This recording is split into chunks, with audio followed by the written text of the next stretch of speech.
Okay, so I had two quick points I wanted to make about Warm Mineral Springs.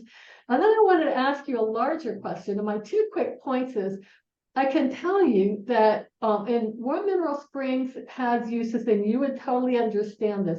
Uses were put in place by our planner. His name was Sam Jones, and it was put in place for when the property was owned by a private individual. And those uses still exist.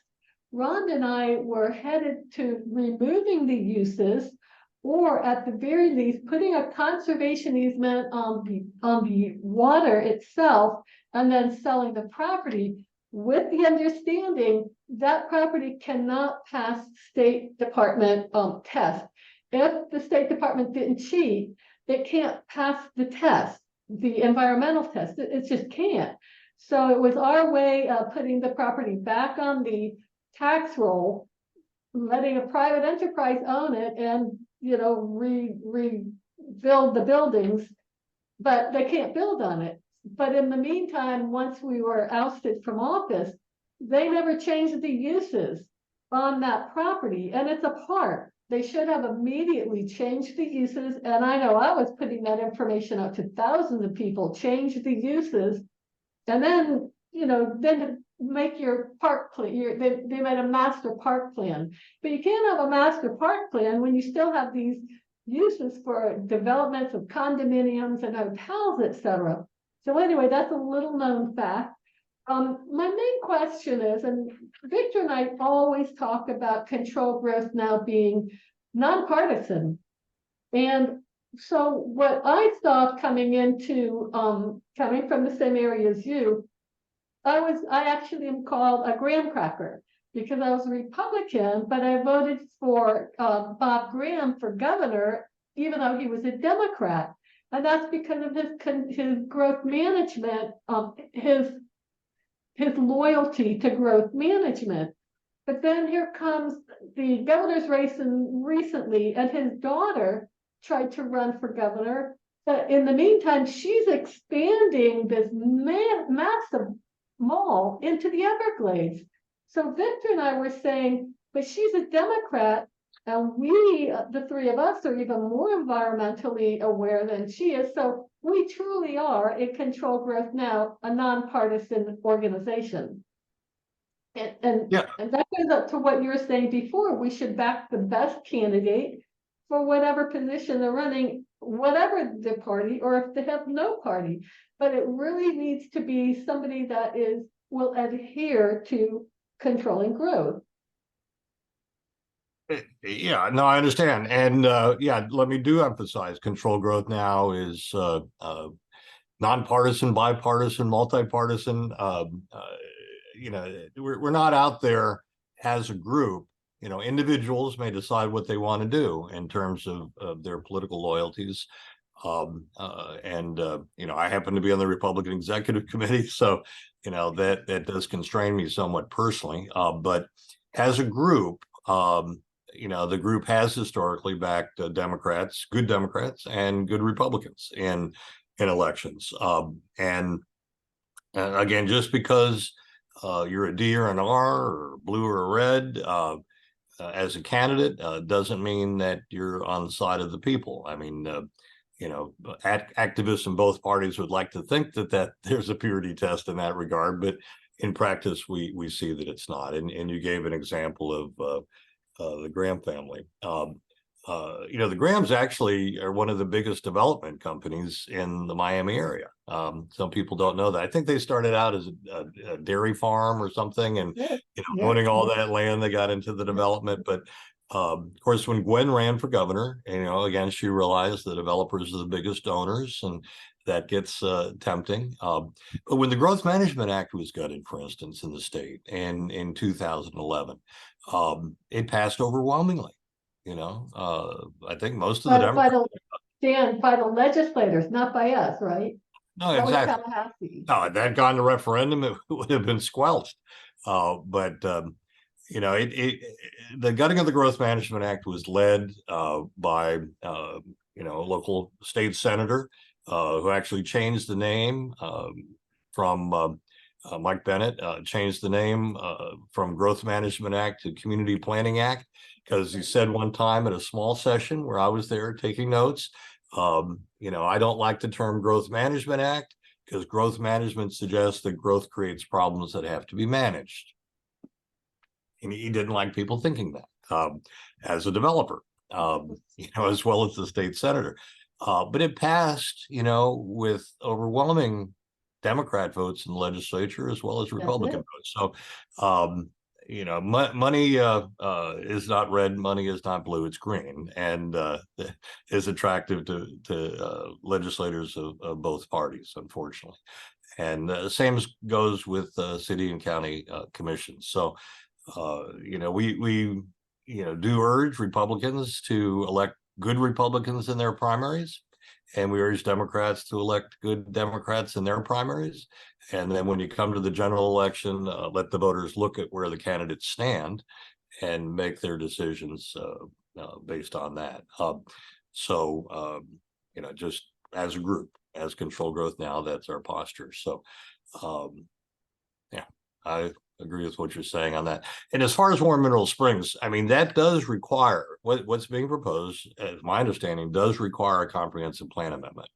That the land use designations on that property right now are not sufficient to let the development interests do what they want. So the people do have that backstop of trying to persuade their city commissioners to maintain the status quo and to improve the land use designations, as you advocate, Cheryl, for better protection going forward.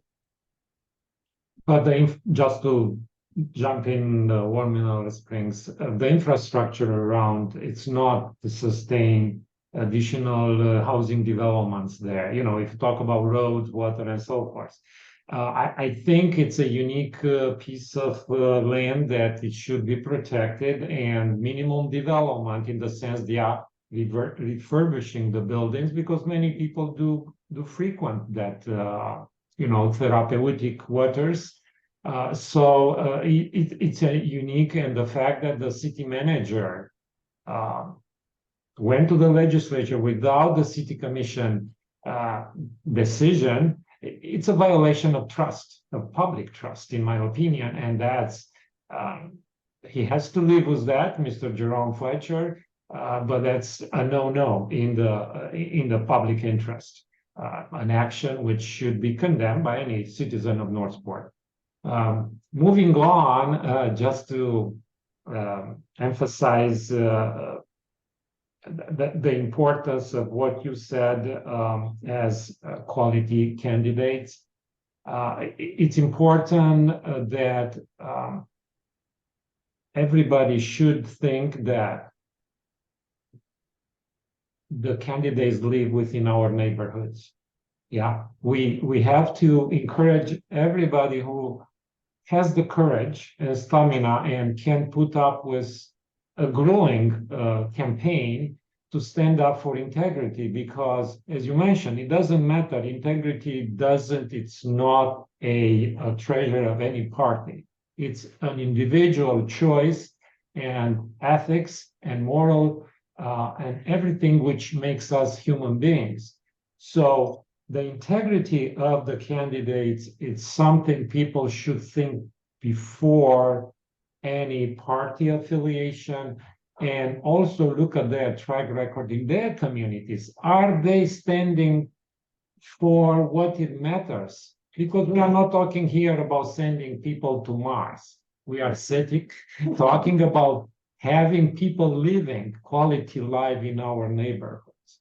And if one side has the apprehension, having the people on the dais voting for whatever, catering to their needs, not thinking what the real community needs are, that's a big disconnect between our elected official and us. So I see on mass, the social media people being worried about the overdevelopment, traffic, and so forth.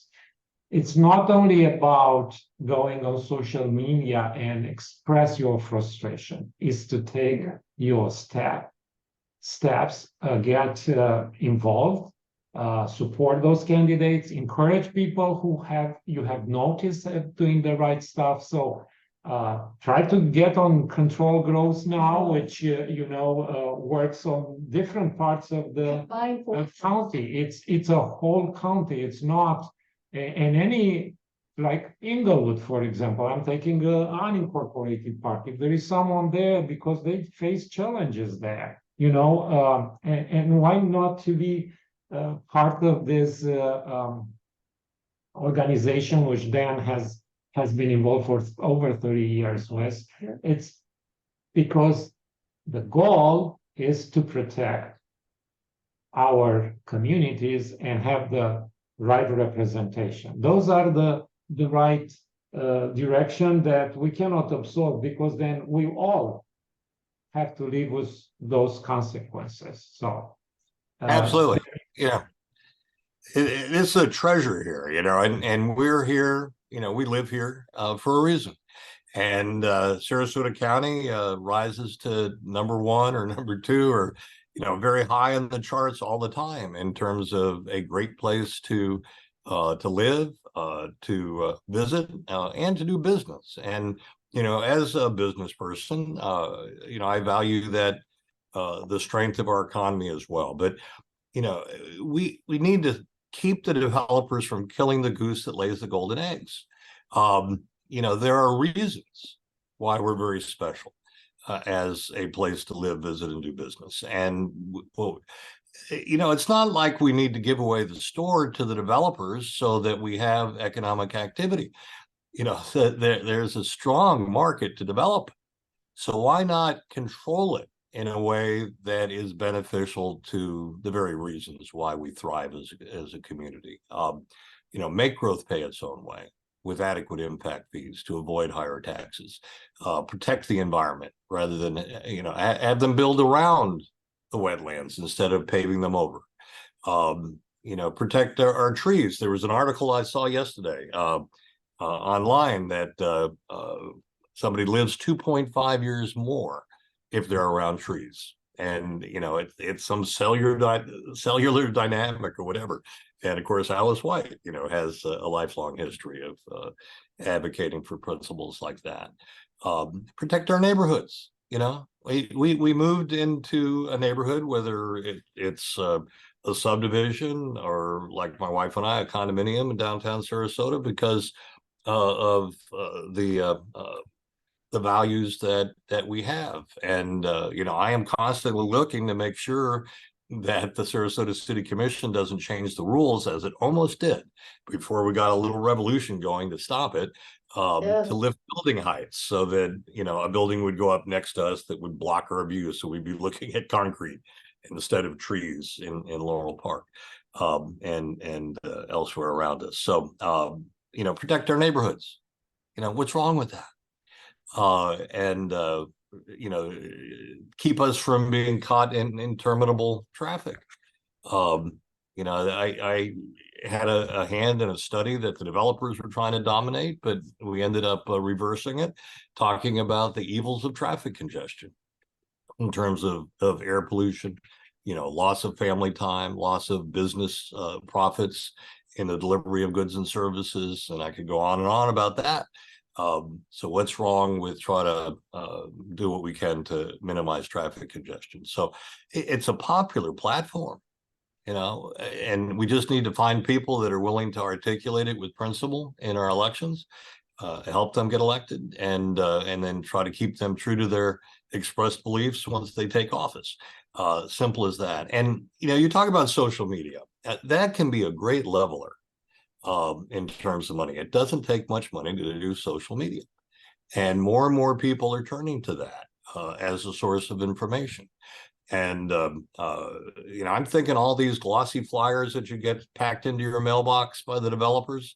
And I did a lot of it when I ran and almost won for Sarasota City Commission this last election. And put a lot of money into that because my advisor said that's what you do.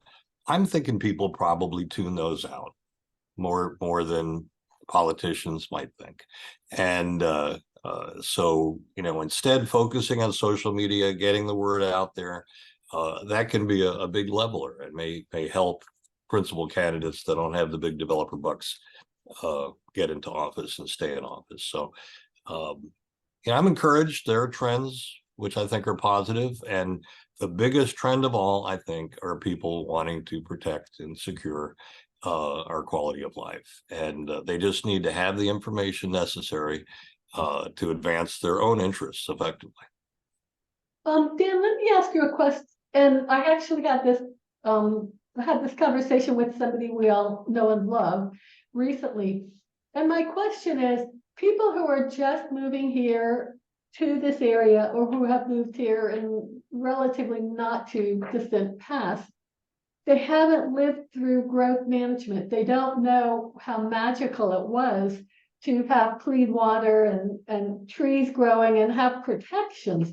How do we emphasize to people that have never lived through it that it's a good thing to control growth? I mean, it sounds like an esoteric question, but it really isn't, because people come here and they say, well, I want to save the turtles, or, you know, they have very specified wants. But it's like Victor said, and like you said, it's all encompassing. It's your environment. And if you don't understand what we had, how are you going to get involved and really become a fighter for the environment if it's disappearing? Yeah, well put. And you know, I think newcomers potentially are best attuned to the imperative of protecting our quality of life because they came here for that reason, right? I mean, there are those of us that may have lived here for a longer period of time and have seen you know, material threats to our quality of life and maybe get discouraged, you know, that we're on a glide path that is unalterable. But and it's not true. You know, it can always be worse if we're not engaged. But those that are newly here, I would think, you know, can potentially be even more receptive to the message that you moved here for a reason. You know, let's protect that reason. You know, we have a better quality of life. Let's keep it.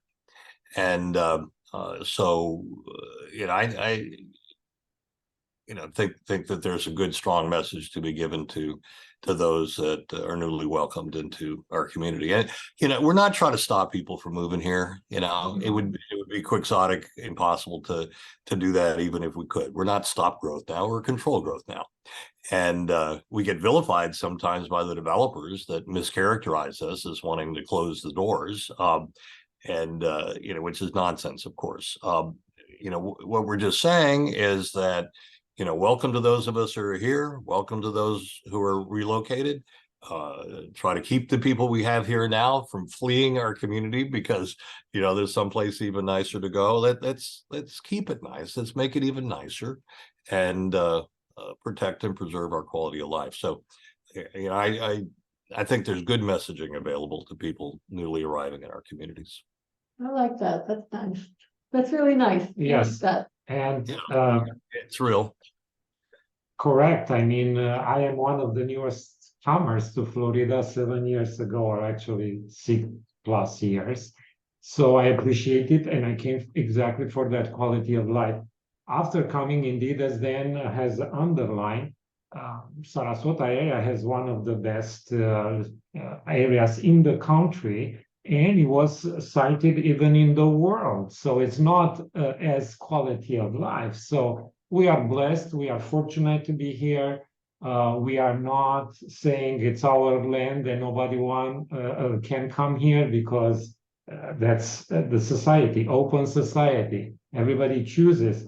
However, the quality of life comes from having living in harmony with the rest. It's not to disadvantage one side versus the other. So, and when I say that, I'm not only about the stakeholders of the society, but the environment itself. So we want the state environment, although it doesn't have a judicial person fighting for itself, we are the beneficiary of it, and we should do our part for it. But as you said, Dan, the The traffic is one of the major things that impacts the life of everybody, not only people who work, but people who have to be on time to doctors and so forth.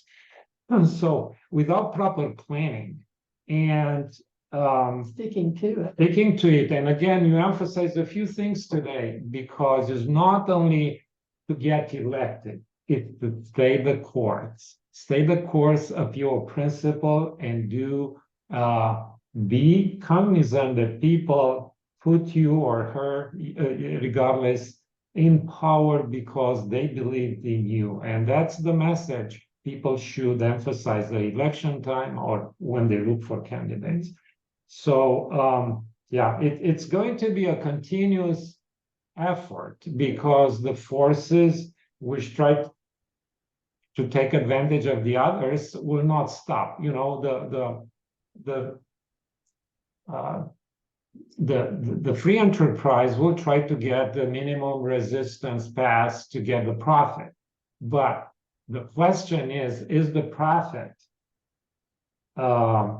always in the best interest of everybody? So the profit is good. It's going to create income for the government as well, but has to be balanced. And that's why I like the name you choose, and not everybody can like it, to control growth. Not that we are against growth, to control it in a way that it makes sense.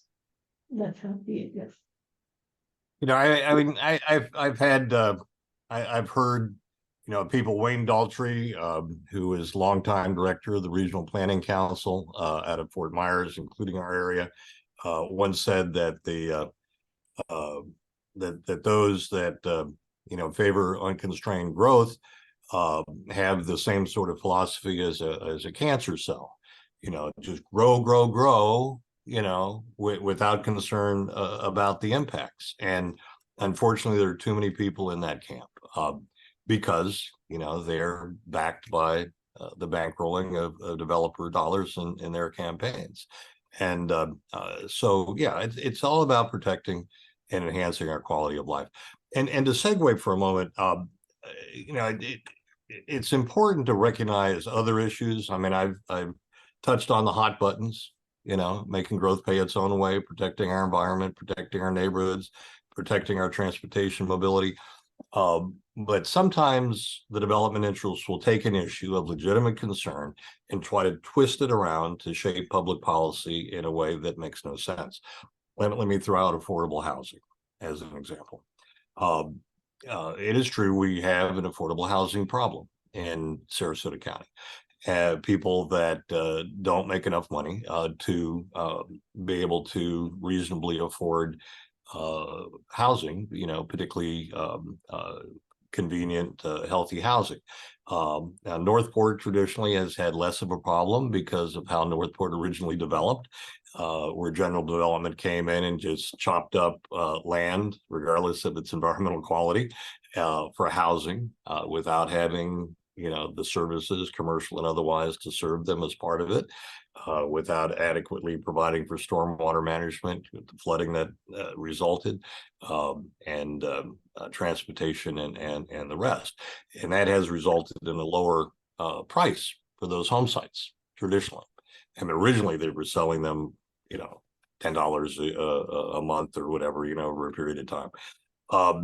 So Northport has had less of a problem than otherwise, but what Northport has had is a problem with not having jobs that the people that live in those homes can go to. And so that has aggravated our transportation problem, because people in those homes have to drive further to get to jobs. So, you know, the challenge for Northport in that respect, I would think, is emphasizing the opportunities for employment close to work. Medical services is another thing that Northport has felt challenged about. And I'm glad to see that there is some movement towards addressing that concern, for having convenient proximity of medical services. But on affordable housing, just generally, and even in Northport, you know, prices are rising for everybody. It's important to recognize that public policy should address that. but not in a way that tramples over other legitimate public concerns. And, for instance, the legislature just passed a law, just went into effect with the governor's signature, overwhelmingly supported by Democrats and Republicans in the legislature, because it was initiated by the Home Building Association, the development interest, that says that if a developer commits 40% of a development to, quote, affordable housing, then it gets to have the highest density of anywhere in the city. For instance, if we're talking about a city, and there's one for the county, and the highest height allowed within 1 mile. And by such a broad brush, that is inducing the potential for high densities in places where it's not appropriate, environmentally sensitive land, for instance, the coastal high hazard area. I'm dealing with that for a client in Palmetto. Just this past Tuesday, we defeated an effort to cram excessive development into the coastal high hazard area before this law. And now they're talking about coming back and trying it again. And the problems with that is the way affordable housing is defined, it's 120% of area median income. So by definition, unaffordable to many. And when you look at the numbers on that, you're talking well into over $100,000.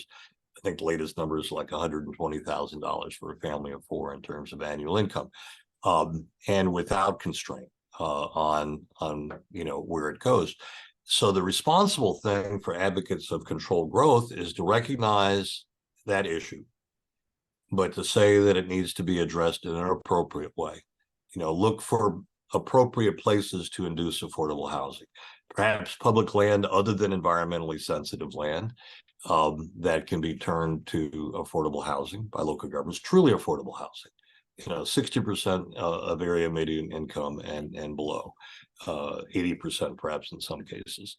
And the city of Sarasota is looking at that, and I'm pleased because that's appropriate.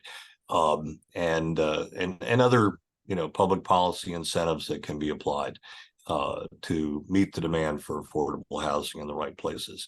And again, as I said, particularly in the city of Northport, working to make affordable housing in proximity to job opportunities and shopping and medical needs and the rest, so that you have a community that minimizes transportation impacts.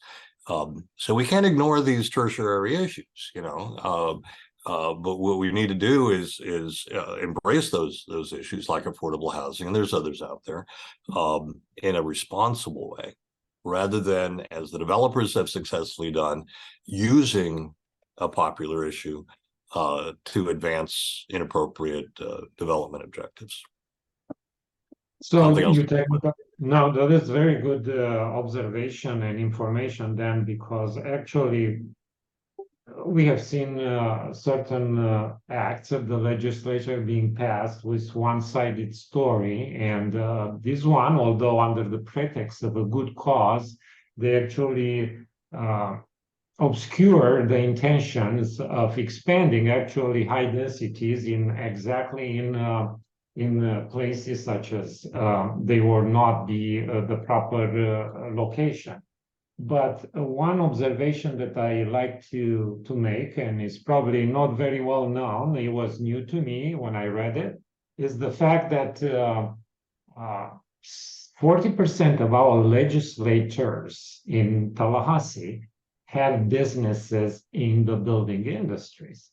And if you think that if the 40% of our legislature have that, and the other 60% or 50 something are bankrolled by developers, the outcome of our legislative acts are not always in the best interest of the public. Because it might appear that, and I'm going to take also another act, which is regarding city contractions. It gives some rights to even foreign corporations. So it's very clear to me, just by the experience of a couple of acts, that again, everything goes to having integrity in the election process. And again, everything siphons from bottom to the top, and we as the citizen, we have a say in that process. So I thank you for everything you have done over the years.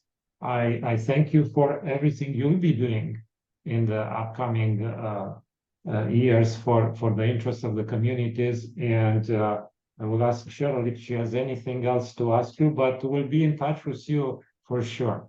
Do you have any plans? We're going to keeping on with control growth now, but do you have any other programs or anything that you're looking at for the future? Yeah, and first of all, let me clarify that last issue on that new state law. That only applies to land that's designated industrial, commercial, or mixed use. So local governments maybe ought to be looking at maybe pulling back on some of those, at least mixed use designations, so the law doesn't apply. But no, thank you, Cheryl. Thank you, Victor. And thanks to both of you for all that you've done and are continuing to do in terms of getting out information, fighting for the people's interests, standing for public office. And hopefully both of you will consider doing that again if the right opportunity arises. Cheryl, are you looking about running this next cycle? I didn't think about it, but it is coming up pretty soon, isn't it? It is. So think about it. And Victor, I know it's challenging, it can be exhausting, but it's important. In terms of the future, control growth now is going to continue to try to do what we can. We need to do more. Obviously, we all have time constraints of one sort or another. I have busy law practice, but we need to recruit other people to come in and help us carry the flag. So again, I make an appeal to your podcast audience, Cheryl, for people to join Control Growth Now and volunteer to serve on our board or on a committee or do whatever they can, but just joining helps. controlgrowthnow.org and Control Growth Now, all run together.org. And you can join online, $20 a year. It's not going to break you. Although I know that means more to some people than others. So please be part of the effort. It's personally rewarding, honestly, not discouraging, to really know what's going on and doing the little bit each and every one of us can do to positively affect the outcome for ourselves, for our friends, for our family, and for generations yet to come. So appreciate being part of your podcast, and good luck to both of you in getting the word out and making a difference, as we all should, for our future. Thank you. We appreciate your time today and for all the time you put on the best interests of the community. Thank you, Dana. Thank you very much. I appreciate it. Thank you. Okay. Bye.